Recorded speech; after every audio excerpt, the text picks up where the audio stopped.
Hanggang ngayon, pinag-uusapan pa rin ang naging pahayag ni Ma Salvador na wala na sa poder ng kanyang talent management agency sina John Lloyd Cruz at Miles Ocampo.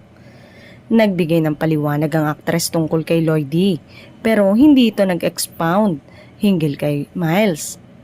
Dahil dito, nagkaroon ng espekulasyon na di umano'y may feud ang dalawa. May mga nangiintriga pang nilayasan umano ni Miles ang Crown Artist Management ni Maha.